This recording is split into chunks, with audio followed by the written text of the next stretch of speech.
രചന അവതരണം സ്മിത രാജൻ പാല. ക്രൂശിത രൂപത്തിനു മുന്നിൽ മെഴുകുതിരി കത്തിച്ച് ഒരു നിമിഷം കണ്ണടച്ച് അലക്സ പ്രാർത്ഥിച്ചു. ഒഴുകി വരുന്ന കണ്ണുനീർ അവൾ ആരും കാണാതെ തുടച്ചു. കർത്താവേ, എൻ്റെ കൂടെ ഒന്ന് വന്നേക്കണം. ചങ്ക് പൊട്ടുന്നുണ്ട്, പക്ഷെ നാണം കെടുത്തരുത്. നിനക്ക് മാത്രമേ എൻ്റെ യഥാർത്ഥ സ്വഭാവം അറിയൂ. അതുകൊണ്ട് കൺട്രോൾ തന്ന് കാത്തോളെന്നെ കർത്താവേ. അവൾ ഈശോയുടെ രൂപത്തിൽ നോക്കി സ്തുതി നൽകി. പാപ്പയ്ക്കും അമ്മച്ചിക്കും അവൾ സ്തുതി നൽകി.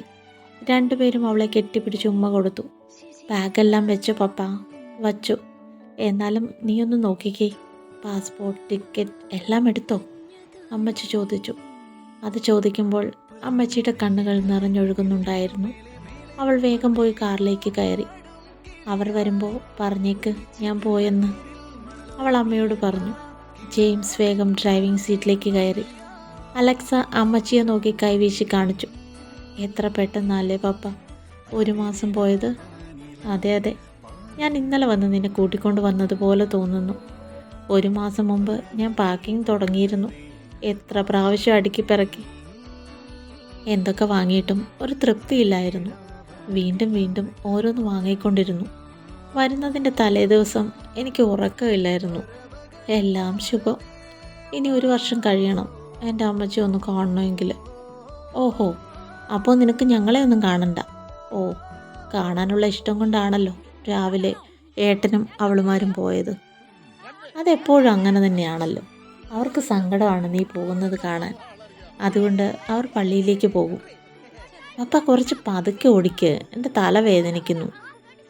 അതായത് നിനക്ക് തലവേദനയാണെന്ന് അല്ലേ? 50 പോകുന്നത്, ഇനി എങ്ങനെയാ കുറയ്ക്കുന്നത്? ഒന്നുമല്ലെങ്കിലും എൻ്റെ വണ്ടിക്കൊരു അന്തസ്സില്ലേടി. ഒന്ന് പോ പപ്പ. ജാമ്പവാൻ്റെ കാലത്തെ വണ്ടി ഉരുട്ടിക്കൊണ്ട് നടക്കുക. എന്താടി ഇതിനൊരു കുഴപ്പം? പോട്ട വണ്ടി തൂക്കി വിൽക്കാം, അത്രേ ഉള്ളൂ കുഴപ്പം. എയർപോർട്ടിലെത്തിയപ്പോൾ അവൾ പപ്പയുടെ കയ്യിൽ മുറുക്കെ പിടിച്ചു. മുഖം വിശക്കുന്നുണ്ടോ പപ്പ? നല്ല ചൂട് വടയും ചായയും മേടിച്ചു തരാം. ഇവിടെ തൊട്ടടുത്ത് പപ്പയുടെ കൂട്ടുകാരൻ കട നടത്തുന്നുണ്ട്. വേണ്ട പപ്പ, 3 മണിക്കൂർ മുമ്പ് റിപ്പോർട്ട് ചെയ്യണ്ടേ? എനിക്ക് വിശക്കുന്നില്ല. ഇത് എത്ര കിലോ ഉണ്ട്? അവൾ ബാഗ് എടുത്ത് നോക്കി. കണക്കെല്ലാം കൃത്യമാണ്, നീ പേടിക്കണ്ട. ഞാൻ പറഞ്ഞതാ ഇതെല്ലാം കൂടി വേണ്ടെന്ന്. 1 വർഷത്തേക്ക് വേണ്ട മോളെ. പിന്നെ 1 വർഷം, ഒരാഴ്ചത്തേക്ക് കാണില്ല. അവൾ ബാഗൊക്കെ എടുത്ത് ക്യൂവിൽ പോയി നിന്നു. പാസ്പോർട്ടൊക്കെ കയ്യിലെടുത്ത് പിടിച്ചിരുന്നു. ജെയിംസ് കൂടെ ചെന്ന് നിന്നു. പപ്പ ഇതെങ്ങോട്ടാ? ഒന്ന് പോയേ. നീ പോയിട്ട് പോകാടി. വേണ്ട വേണ്ട, പതിവൊന്നും തെറ്റിക്കണ്ട. ഒരു ഉമ്മതാടി. പോയേ, വെറുതെ സീനുണ്ടാക്കരുത്. ശരി ശരി. അയാൾ തിരിഞ്ഞു നടന്നു. ഇനി അവിടെ നിന്നാൽ അവൾ കരയുമെന്ന് ജെയിംസിനറിയാം. യാത്ര പറയാൻ അവൾ സമ്മതിക്കാറില്ല. യാത്ര ചെയ്ത തലവേദന അല്ല അവൾക്കെന്നും അയാൾക്കറിയാം. അയാൾ ഒന്നും മിണ്ടാതെ തിരിഞ്ഞു നടന്നു. തോമാച്ച, ഓർമ്മയുണ്ടോടാ? അയ്യോ, ആരാ ഇത്? ജെയിംസ് കുട്ടിയോ? അതേടാ, ഞാൻ തന്നെ. സുന്ദരനും സുമുഖനുമായിരിക്കും. നിന്റെ തമാശയ്ക്ക് ഇപ്പോഴും ഒരു കുറവില്ല അല്ലേ? തോമാച്ചൻ ചോദിച്ചു. അല്ല, നീ എന്താ ഇവിടെ? എനിക്കെന്താ ഇവിടെ വരാൻ പാടില്ലേ? അതല്ലടാ, നീ കോട്ടയത്തല്ലേ താമസം, അതുകൊണ്ട് ചോദിച്ചതാ. എൻ്റെ 2ാമത്തെ പുത്രി അലക്സയെ എയർപോർട്ടിൽ വിടാൻ വന്നതാ.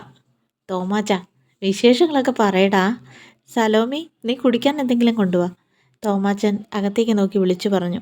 ദേ ഇപ്പോൾ കൊണ്ടുവരാം. നീ അങ്ങോട്ട് ഇരിക്കട്ടെ ജെയിംസ് കുട്ടി, എത്ര കാലമായി കണ്ടിട്ട്. ഇല്ലെങ്കിൽ മുകളിൽ പൈലിക്കുട്ടിയുടെ മുറിയുണ്ട്, നീ അവിടെ പോയി ഒന്ന് ഫ്രഷ് ആയിട്ട് വാ.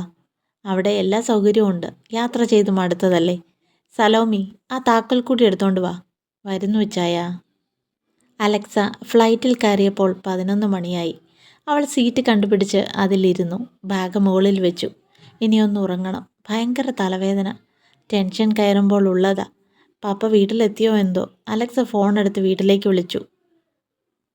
ഹല്ലേലൂയ ഹല്ലേലൂയ എന്ന് പറയുന്നത് കേട്ട് അവൾ തിരിഞ്ഞു നോക്കി. ഒരമ്മച്ചിയാണ്. തൻ്റെ അടുത്ത സീറ്റാണെന്ന് തോന്നുന്നു. അവൾ അവരെ നോക്കി ചിരിച്ചു കാണിച്ചു. എന്തായിരിക്കും ഈ അമ്മച്ചി ഫോൺ എടുക്കാത്തത്? അലക്സയ്ക്ക് ദേഷ്യം വന്നു. അവൾ വീണ്ടും വീണ്ടും വിളിച്ചുകൊണ്ടിരുന്നു. മോറിസേ, ഫോൺ അടിക്കുന്ന കേൾക്കുന്നില്ലേ നീയാ? അമ്മച്ചി ചോദിച്ചു. ഞാൻ തന്നെ വരണോ അത് എടുക്കാനും? ഞാൻ എടുത്തോളാം അമ്മച്ചി, അവൻ പറഞ്ഞു. അവൻ വേഗം ചെന്ന് ഫോൺ എടുത്തു. ഹലോ, എത്ര പ്രാവശ്യം വിളിച്ചു ചേട്ടാ, ഇതെവിടായിരുന്നു? ഞാൻ ഫ്ലൈറ്റിൽ കയറി ഫോൺ ഓഫാക്കാൻ പോകുക. അമ്മച്ചി എന്തി? കരച്ചിലായിരുന്നു. ഇപ്പോൾ ദേ അടുക്കളയിൽ കയറിയിട്ടുണ്ട്.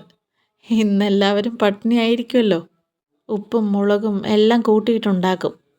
പപ്പയോട് പാഴ്സൽ വാങ്ങി വരാൻ ഞാൻ പറഞ്ഞിട്ടുണ്ട്. പപ്പ ഇതുവരെ വന്നില്ലേ? അലക്സ ചോദിച്ചു. ഇല്ല, വന്നില്ല. 1 മണിക്കൂർ മുമ്പ് വിളിച്ചിരുന്നു. ഒരു ഫ്രണ്ടിൻ്റെ കൂടെയാണെന്നാണ് പറഞ്ഞത്. ശരി ഏട്ടാ, ഞാൻ ഫോൺ ഓഫാക്കുക. അവിടെ ചെന്നിട്ട് വിളിക്കാം. ആരാ മോനെ വിളിച്ചേ? അമ്മച്ചി ചോദിച്ചു. അലക്സയായിരുന്നു. ചെന്നിട്ട് വിളിക്കാമെന്ന് പറഞ്ഞു. ഓ, അമ്മച്ചി വീണ്ടും തുടങ്ങിയോ? പെറ്റ വയറിൻ്റെ വിഷമം പറഞ്ഞാൽ നിനക്ക് മനസ്സിലാവില്ല. പപ്പ ഇതുവരെ വന്നില്ലല്ലോ, മോറിസ് പറഞ്ഞു. 1 മണിക്കൂർ കൂടി നോക്കാം. അത് കഴിഞ്ഞ് ഒന്നുകൂടി വിളിക്കാം. അമ്മച്ചിക്കറിയാലോ, വണ്ടി ഓടിക്കുമ്പോൾ പപ്പയ്ക്ക് ഫോൺ ചെയ്യുന്നത് ഇഷ്ടമല്ല എന്ന്. അമ്മച്ചി ഇനി അതും കൂടി ഓർത്ത് ടെൻഷൻ അടിക്കണ്ട. പപ്പ ഇങ്ങ് വന്നോളും. അവൻ അതും പറഞ്ഞ് മുറിയിലേക്ക് പോയി. തുടരും.